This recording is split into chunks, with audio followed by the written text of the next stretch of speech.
Good morning. My name is Daniel Banks, and this is my NPR Classical Music Discussion Board entry. I'm doing well today. What am I doing in my personal time? I'm growing mushrooms in a Martha tent, which I think is pretty cool. The first article I chose is Notre Dame organist returns for cathedral's grand reopening. The body of the article speaks of Olivier Latry and his personal growth through the church. 40 years ago on a lark, he decided to apply to be the organist, and he got the job. It speaks of his reaction when he heard of the unfortunate fire in 2019 and how it may affect the organ.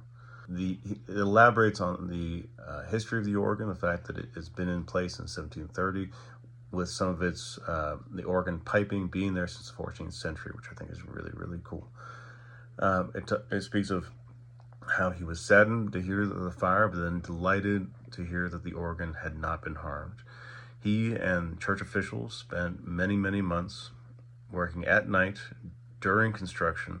The reason why they couldn't work during the day is because the construction was far too loud to tune the organ so that all the organ pipes were in tune with each other.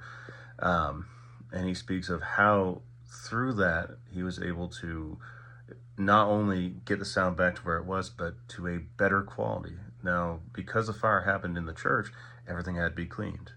And because everything had to be cleaned, centuries, honestly, of dust was cleaned off all the stones, making so that the music was able to reverberate for 8 full seconds, going all the way to the back of the cathedral.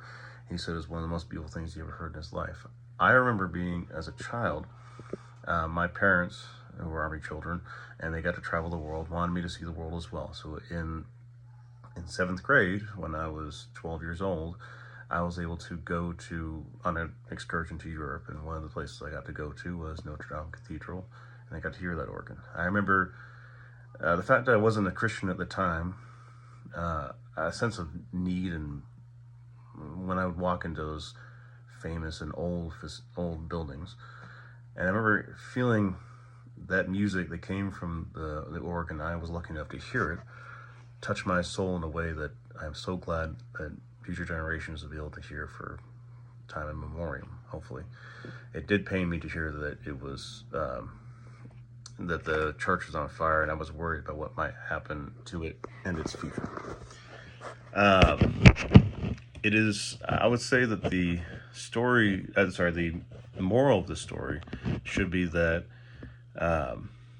God's will through men can bring about more beautiful sights, sounds, and acts. He didn't have to do the work to make that sound even more beautiful than it did before. The church didn't have to rebuild, but they knew that it was a presence in life for the people of God to go to, which I think is beautiful. The second article I chose is Charles Ives' vision of America still strikes an unsettling chord.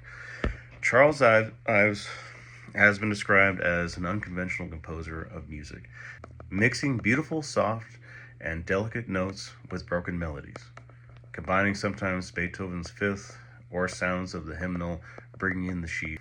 His sound can be at times seemingly ultra-modern, fitting with today's music and rhythm, in its cadence, and reverting to fit the time that it's from.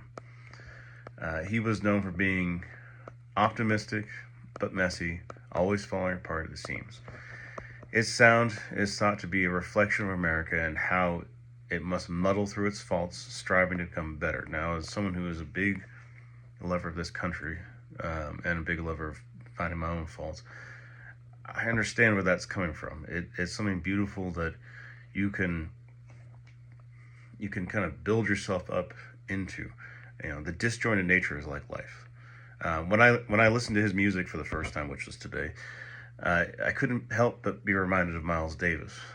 There's an album he wrote called Kind of Blue that you'll be listening to this beautiful trumpet in the background, and in the background of the trumpet will be this little piano, and all of a sudden the piano will become disjointed and kind of erratic. And I remember being 18 years old when I first heard that album, thinking it built me almost a sense of rage, because I remember feeling in myself a sense of rage listening to it, because I couldn't commune with it on a level playing field. It wasn't something I understood, and it kind of brought up in me this sort of intense emotion. And I felt the same thing with Charles Ives' music this morning.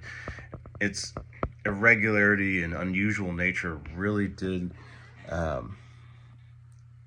push it to be something that was completely original and different. And I think the story about this is that even through mistakes, you may find music, and in those mistakes, you may find a better, more beautiful type of music or result in whatever you may be doing.